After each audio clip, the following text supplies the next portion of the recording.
Did you know the longest television ad in history is 14 hours long? It aired in Brazil, December 8th, 2018, and it was created by Old Spice.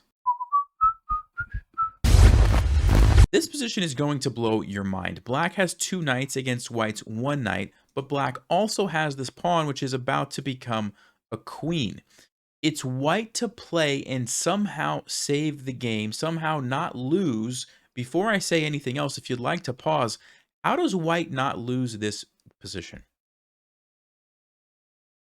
If you had a chance to look at that, the only good move here for white is knight to g1.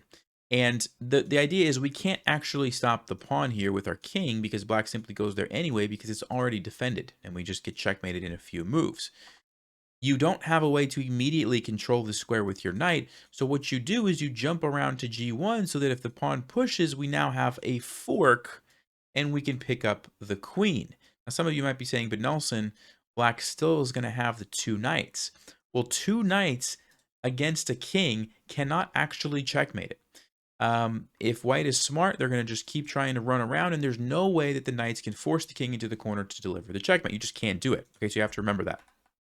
So that's kind of white's idea. Now, if you thought you could go over here to g5 and do the same thing, you would be mistaken because black would simply play king to e3, taking that option away from you. If you tried to go there now, black has this clever idea of knight to f4 check, forcing your king away. It doesn't really matter, and then they're going to start taking all your pieces, basically, and you lose.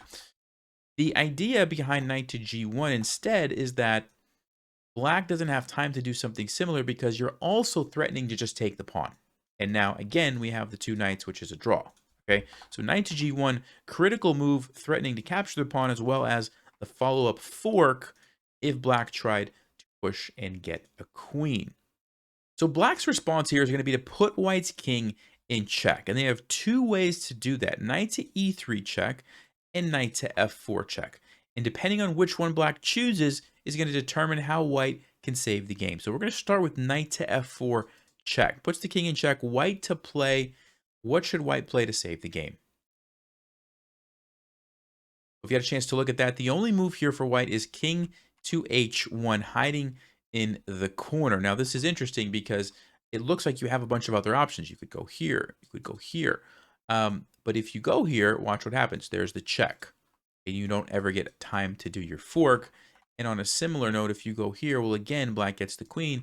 You've taken away the square from your knight. Okay, so because of that, the only move here for the king that makes sense is going into the corner. So we go king to h1. And again, the idea is that if black gets the queen, we still have the follow-up fork. And of course, I've already mentioned, this is going to be a drawn endgame. Okay, so what does black do instead? They play the move e1 knight. And now if you would like to pause, how do we get out of this jam? Because the problem for us now is we wanted to go fork these pieces, but now the knight is simply going to take us. White to play, what should you do? Well, if you had a chance to look at that, the move is knight to f3 check anyway. Because why? If the knight takes, guess what? We have this incredible stalemate. Our king is stuck in the corner. We can't move, but we're not in check. So the game is simply a draw. Okay, so that's kind of the idea on that one. Now, let's go back.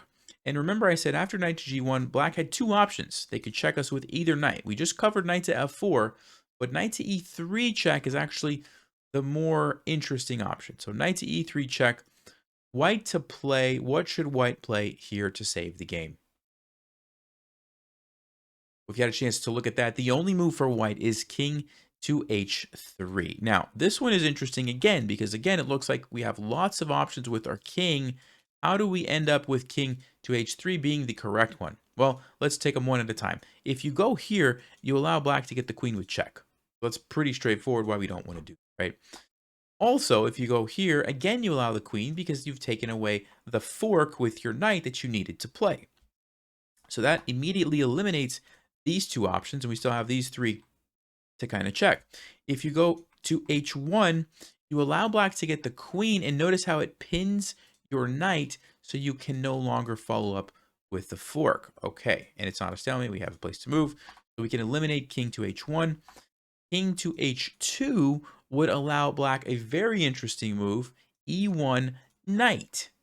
And again, they've sort of solved the problem of us going here with the fork, because if we go there now, they simply take, they have 3 knights, and, we're going to get checkmated in that case. And also, what I should mention, even if we, let's just say, try to move our king or something, the 3 knights in this configuration against our lone knight is going to be a win for black. Okay, so just keep that in mind. We're not going to get into the details of exactly why that's a win. Just know that it is a win for black. So having looked at all of that, the only move left is king to h3. And here, black plays the move knight to f4 check. Now you might say, well, why don't they just get the knight again? Because isn't that what they did last time? Well, you tell me, what does white play here against e1 knight?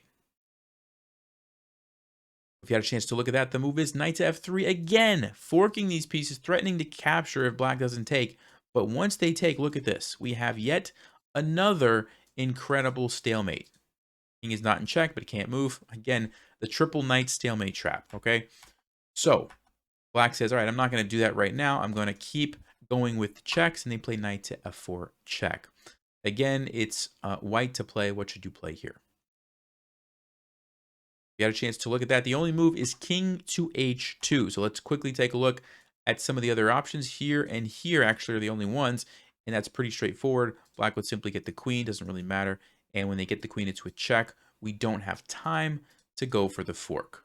Okay, great. So we have to play king to h2, only move left.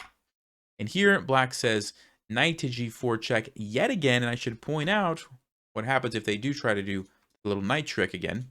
White to play, how do we get out of this jam?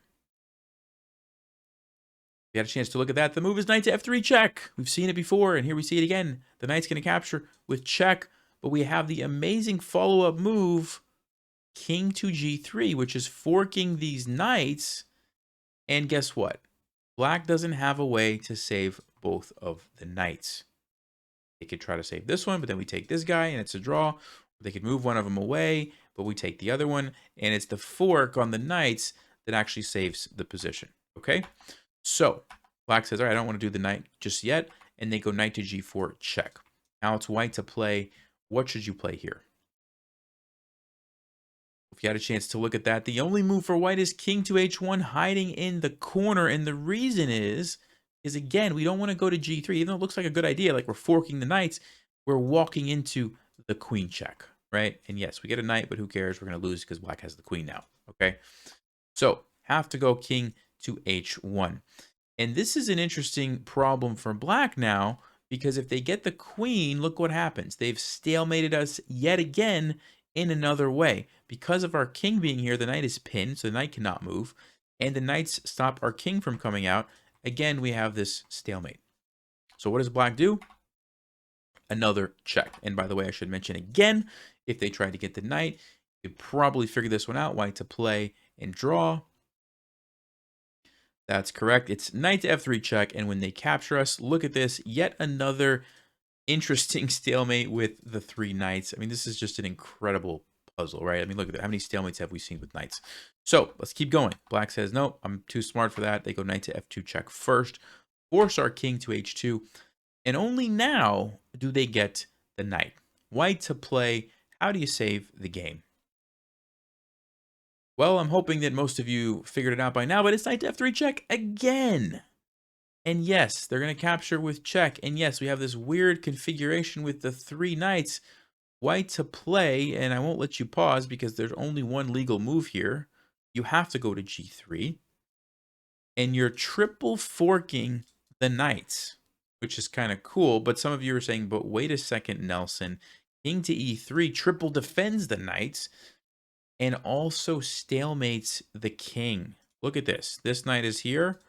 This knight is here and here. This knight is here. The king is here. Absolutely incredible, incredible stalemate. This is why I had to show you guys this. I mean, look at this. This is just, how often do you see something like this? And I mean, we saw how many, I lost track of how many stalemates we saw. Beautiful stuff, right? Gotta love chess. So anyway, I hope you guys can appreciate that position. Go ahead, get up, take a walk, stretch your legs. Don't get a blood clot like me. That's what I'm about to do. Literally, as soon as I press stop recording, I'm going to get up and stretch my legs. So anyway, stay sharp, play smart, take care.